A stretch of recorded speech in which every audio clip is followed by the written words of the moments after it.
Hello, hello, and welcome to another episode of the Daily Friend Show. I'm your host, Nicholas Lorimer, and bringing you the best news and analysis in South Africa from, of course, the people involved with the Institute of Race Relations. I'm joined by two of my esteemed colleagues today, the wonderful and wise Miss Sara Gon. Sara, how are you? As you can see, it rained. Yeah. And the tall and insightful Gabriel Crouse. Gabriel, how are you? I'm feeling very tall. Not feeling the most insightful. Let's see what we can do. I'm sure we'll manage. My apologies if you can hear a generator very distantly in the background. My neighbor is without power because our electricity infrastructure is collapsing. But I'm sure I don't need to tell our listeners and viewers that because they probably know that already. But let me go on to say that our first story here is something that I don't think we've actually covered before on the show, at least not very much. And that is, of course, the fight to have marijuana legalized. Now, Gabriel, this is something you're interested in. Tell us about this latest development that you've caught wind of. So this involves the Haze Club, which abbreviates to THC, which is, of course, the active hallucinogen ingredient or narcotic in marijuana. And the Haze Club basically came up with a sophisticated model to try and stay within the law at the same time as allowing for increased marijuana consumption, or legitimate, maybe not increased, but more legitimate marijuana consumption. The background is that in 2018, a case is taken up from the Western Cape High Court to the Constitutional Court through the SCA. And it's about whether people have a right to grow and consume marijuana. And the Constitutional Court ruled that you do have such a right on the basis of privacy. So the ruling has it that you can grow and consume your own marijuana. I think it stipulates like 2 plants per person, some limitation per household. It says, but it has to be grown in a private place. It can't be for sale. And it specifies that a private place does not have to only be in your own residence, because it acknowledges that some people aren't going to have the space in their own residences to grow their own weed. So what the THC Club did, what the Haze Club did, is they said, as the law stands, unambiguously, if you're growing marijuana in your garden and you ask your gardener to water the plant and put the seed in there and cut prune it and sex it, which means, checking if it's male or female, and spraying it with things if it's getting diseases, and then cutting it up for you and harvesting it for you, that's all totally fine. That's clearly within the law. So what we're going to do is set up a gardening business where you will rent out a space in a warehouse and you get your own lease, you get your own sort of barcode ID number effectively for that space. You supply your own seeds and we'll just do the gardening. And we're going to be much better at gardening than you would be because we're going to get experienced professionals to do it. And we've got really good kit so we can take care of the sunshine and the water and the nutrients that you have to supply into the soils and all of that kind of horticultural management. So as Andrew McPherson, the lawyer representing THC, said, we are not weed dealers, we are gardeners. And so their argument was this is totally what the Constitutional Court set out to protect. And they also are quite careful. Let me give them credit. They're very careful, THC was, to make sure that there was a limit to how many plants a person could grow at a time so that it stays within the law. So, you're only allowed 2 plants, so you're only allowed 2 plants. And it's kind of expensive. Like, I think it's 1,500 Rand, more or less, for 3 months for the full growth cycle from seed to smokable weed. And not everyone can afford 1.5 grand. It's also, maybe it can be a lot for you to smoke, so you can share it between 3 friends. But they also made sure that it can't be a company. Only private persons can buy into this thing, again, to try and mitigate against the risk that some people are just going to use this growing facility basically as the top of the supply chain from which they can become major weed dealers. So it seems like they really did act in good faith. But the police got a tip-off. They went to the warehouse last year. They saw, can you imagine? some police, they go and see in a sort of industrial abandoned space tons and tons of marijuana growing in very sophisticated conditions. And they quickly pronounced, you are all under arrest.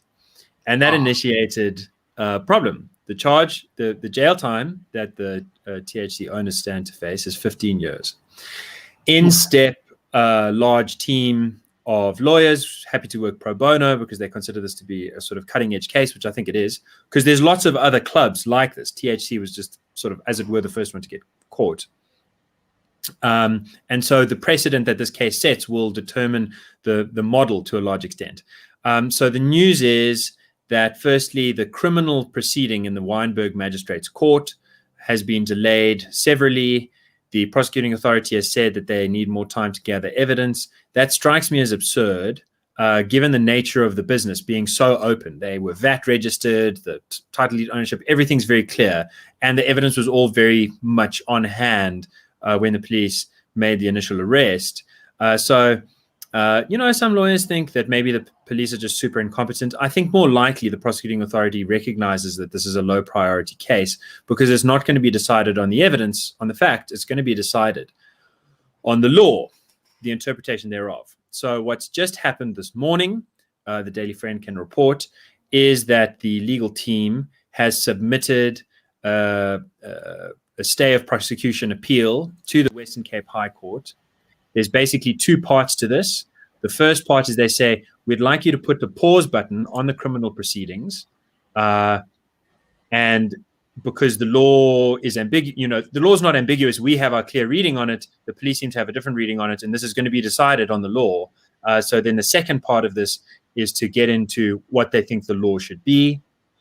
And the argument is basically what I've laid out to you, with a few details that I suppose that strike me as potentially extraneous, but also potentially expedient, depending on what kind of judicial environment you're facing, which is to say they emphasize that disabled people can't grow their own marijuana necessarily if they can't, pick up the plant and water the plant. And they emphasize that very poor people in the townships won't have the space to grow it if they don't have a garden. And so they've got this sort of social justice argument that if you cancel this model, you'll be denying a right which the Constitutional Court set out as a right for all South Africans from those who are either not able-bodied or lack the financial resources. Now, I think it's a compelling argument, and you can see how that might work very well in certain environments. Part of the pushback would be like, are you going to set out to show that all of your clients don't have the capacity to grow at home themselves? Right. It seems like the stronger argument is just an argument from the law, which enshrines a right that it's your choice to grow or not to grow, and that it's your choice where to grow so long as it's in a private place. Now, they also have that argument, and I think that might be the meat of it. Andrew McPherson, one of the lawyers on the case, reported to me that they have submitted this application to the Western Cape High Court. He said he's going to send me the actual document. I think it's just come through so that I can get into the details of their argument. But it seems to me that that's the basic layout. The Constitutional Court says we can do this. So either you say we can do this, or we're going to take it up to the Constitutional Court. And as I say, this is extremely important because there are so many other grow clubs. This seems to be the model, short of legislation coming through. The Constitutional Court in 2018 gave Parliament 2 years to pass legislation. They didn't do that within 2 years. They put up a draft bill. It's a surprise. So breaking news. But they put up a draft bill that has been widely described by legal experts as, quote, rubbish, end quote. And so it looks like it'll take a while longer to get through. Of course, Parliament has the power to completely legitimize retail usage and so on. But short of that, this seems like the lowest. This is the least that can be allowed. This does seem like it really must be allowed by the Constitutional Court, and so that's why it's very important to test it in the absence of legislation going forward. Very interesting. So, Sara, I want to go to you. And firstly, just any thoughts you might have on this case in particular, but also it looks like the time of marijuana legalization really has come. So we've seen a lot of places in the US are beginning to legalize it now. It's becoming far more socially acceptable. It's sort of popping up everywhere. And I remember in South Africa, we had that quite dramatic occasion where that, I can't remember his name now, but the Italian IFP member of parliament. Anyway, a very, very colorful, interesting guy. Gave great speeches with his heavy Italian accent. I think he was sick with a very serious form of cancer, and he was dying from it. And in his sort of dying breath, he went to Parliament and he gave a speech where he said, "Look, I went and got treated with medical marijuana, and it helped a lot to alleviate pain and things like that. And the government should really go towards legalizing this, at least for medical usage, and maybe even more." So, what's your thoughts on the marijuana legalization movement in general? Look, I don't know this case at all, and it's sort of not a subject I've delved into.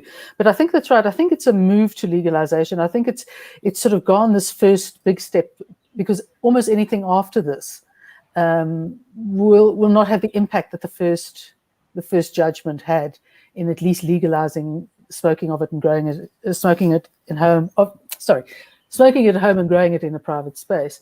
So I think that's a gradual, as you say, it's happening across the world. I think if I were the government, I'd probably put forward legislation that gives you some control. You know, it just doesn't make sense in this sort of halfway house between nothing and properly legalization. There are arguments for marijuana used to alleviate discomfort in cases like cancer, and people do use it, and people get permission to use it. So that's been there for quite a while. Of course, the other problem is that is the problem with people who use marijuana quite a lot is some people do become psychotic. And I suspect, like most things, whether you do or don't, has probably got a genetic base. I'm not entirely sure. I don't know these things in great detail. So that's always going to be the to and against. And then, like every policy decision, it's a question of weighing up the potential harm against the potential good, and whether in trying to battle marijuana use and cultivation, it's not a fight worth battling. Legalizing it would give back a whole lot of resources, including police resources, that could be better deployed elsewhere. So I think people would respond to it less intensely, going henceforward if the situation were to be liberalized. Right. What's one of the interesting things about marijuana and the debate over legalization is that you see support for the idea across the political spectrum. Actually, I know, for example, in the US, on the right, you've got places like National Review, which is more conservative than it is libertarian, and yet it supports legalizing marijuana. And of course, there's plenty of places on the left that are very much in favor of it. Your final thoughts on this, Gabriel, before we move on? So one thing that Institute of Race Relations surveys show is that South Africans consider drugs and drug abuse to be a very high priority. That shines up hugely, and so that might make you think this is not a very popular move. I think if you scratch a little bit below the surface, a lot of people are worried about marijuana. A lot of parents sort of seeing their kids kind of getting lost in it, and children really shouldn't be using it, teens neither. But really the drugs that concern people are, you'll pay harder drugs, which, as you say, redirecting police resources to get after those would be a smart move. In terms of sitting in this halfway house, I think one of the grand failures is likely to be that South Africa legitimizes recreational marijuana just in time for our markets to be outcompeted internationally. So CBD is part of it. Unlike THC, it's sort of part of the weed mix, but it's a much less mentally affective part of the drug. And CBD has been legalized for recreational usage. You can go buy CBD sweets in Santon, if you show them your ID or your beard. We import all of our CBD. So that's great for growers in America and Europe. It's not great for us. The faster we get serious about this, the better chance we have of actually reaping these domestic rewards. And I do think that there is serious commercial benefit. Protection Partners sort of think tank estimated that you could generate 100 billion rands worth of revenue in KZN in the next 5 years if you had it legitimized.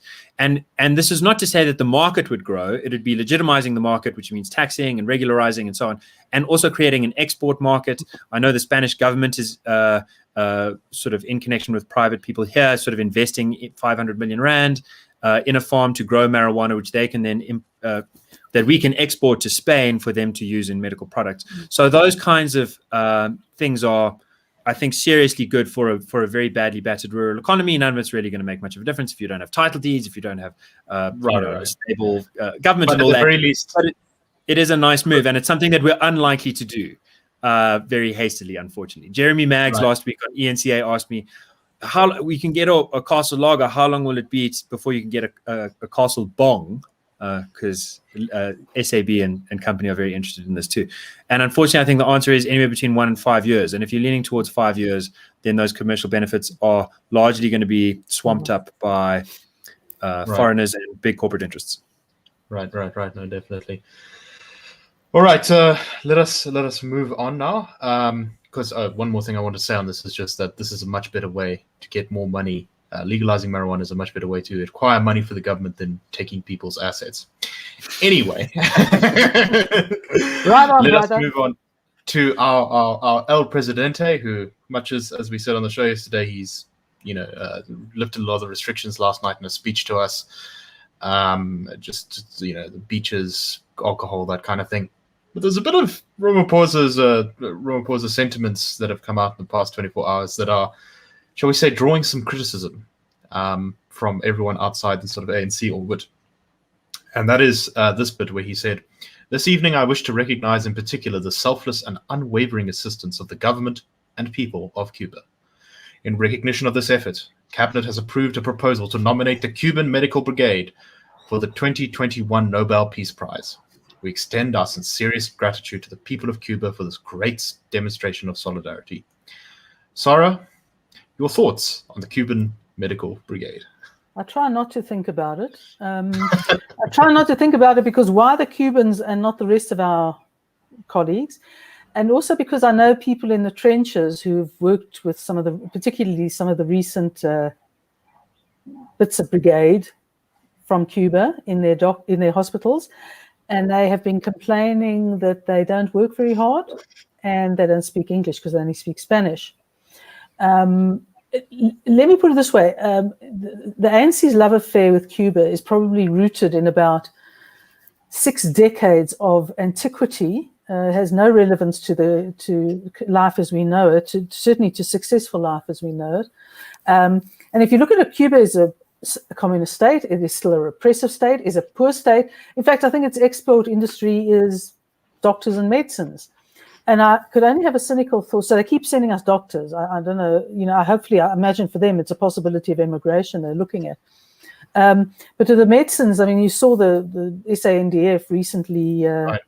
We spent, what, 200 million rands on interferon, which very few people use anymore, and is absolutely no link to any element of COVID, the prevention, the curing, or otherwise.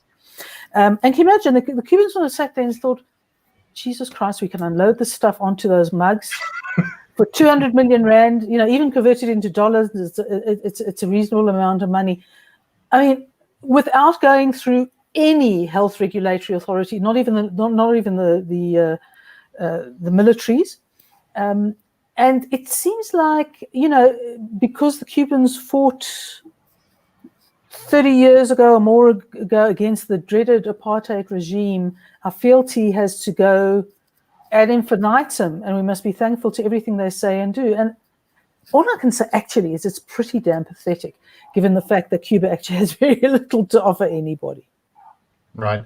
One of the allegations that continues to go on about Cuba, and also the way it sends out its doctors to the world, is that it's often there's a bit of coercion involved, sort of threats to the family and threats of impoverishment and such if you don't cooperate. And there's often spying. Cuban families who come here, I know, sometimes spy on each other or get reported back, and then relatives back home can be punished if they act outside of the government's wishes. Gabriel, your thoughts on this program, and also why the ANC is just still so obsessed with Cuba?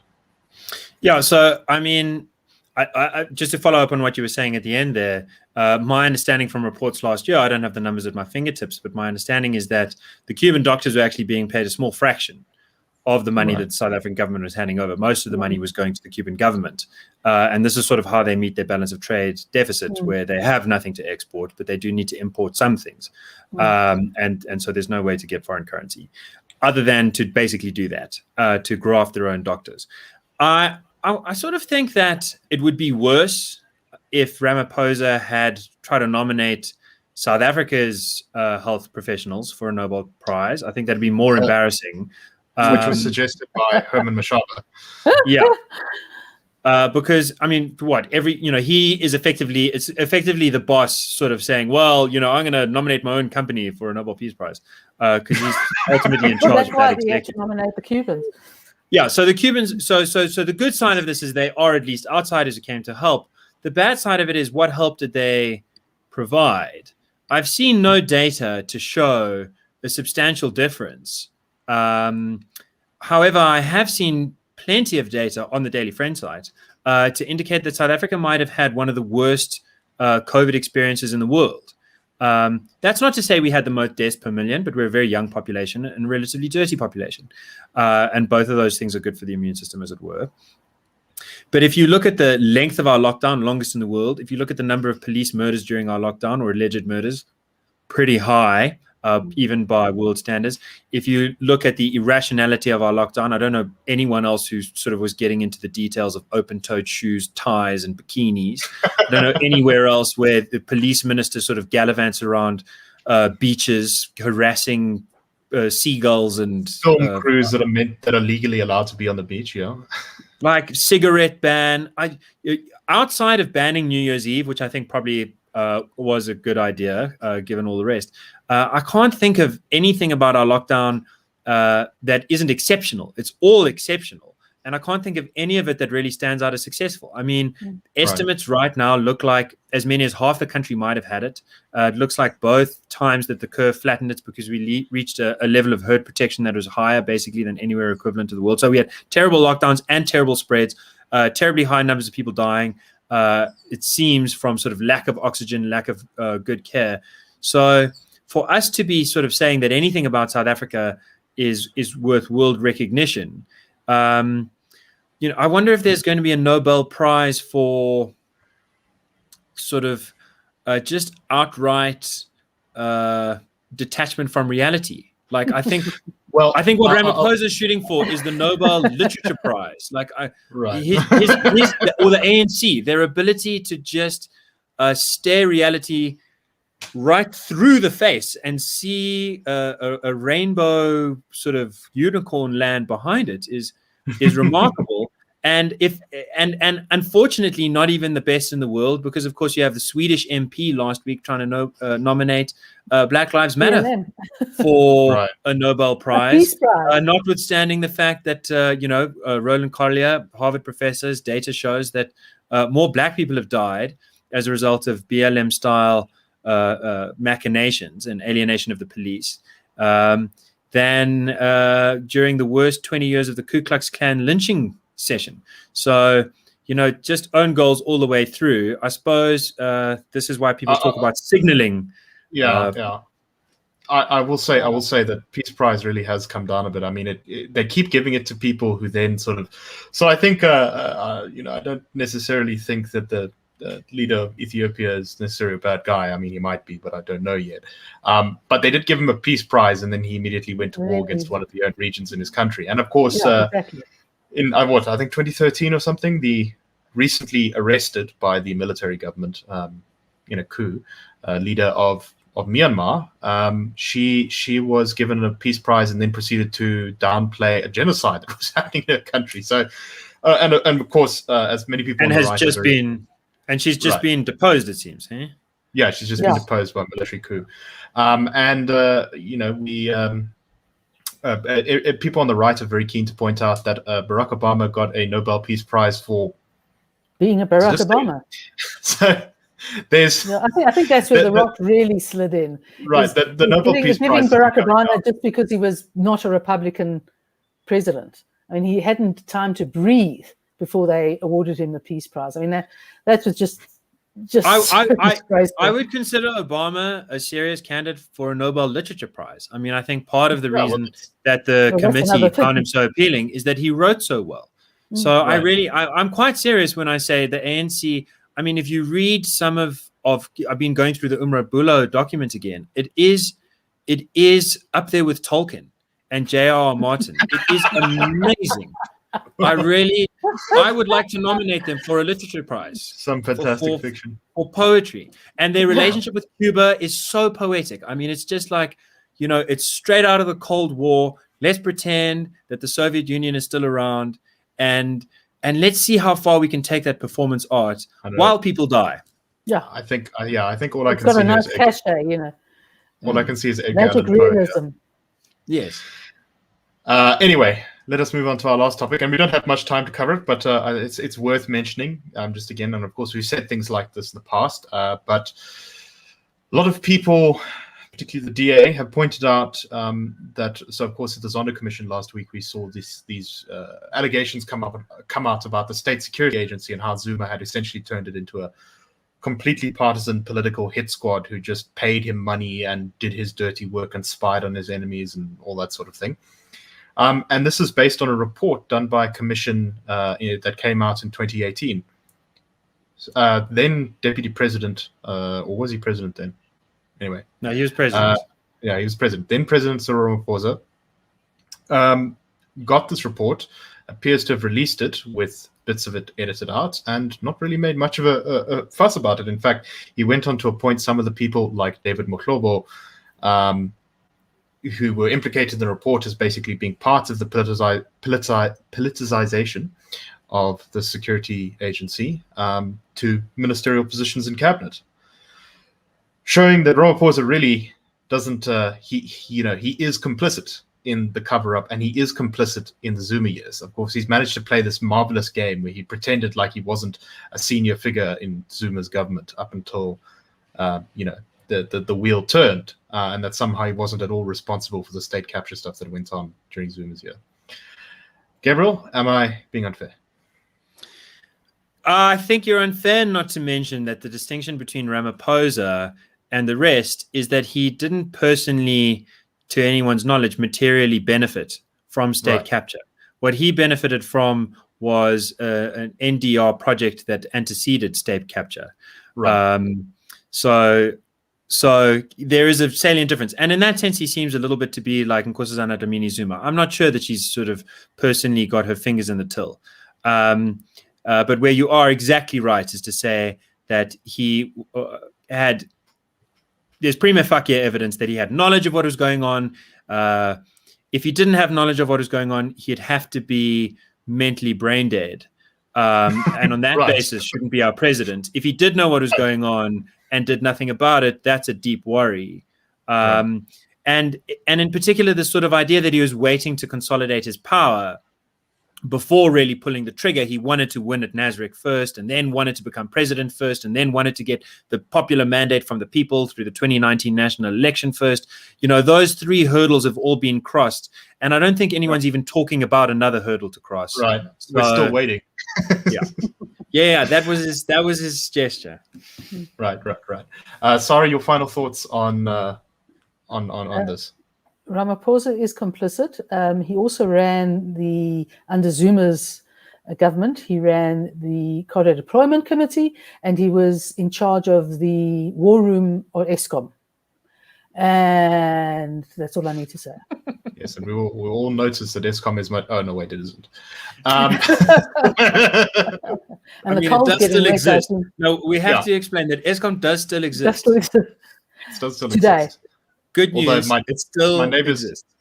My neighbor's generator suggests that the situation is currently not that good. And it might not exist for that much longer in any meaningful sense. Anyway, that is all the time we have for today. Please like this video, share this video, like this podcast, share this podcast. Please go to thedailyfriend.co.za, and please also go to the IRL website and have a look around at all the cool, interesting stuff we're involved in. You can become a supporter of us by clicking the Join Us button at the top of the page, and just see, we've got a lot of good content in there, reports, media stuff coming out all the time. Very exciting stuff as we fight to keep the flag of liberty flying in South Africa. Thank you very much for listening. Thank you very much for watching. And we shall see you tomorrow for the next episode of the Daily Friend Show. Have a good one, everyone.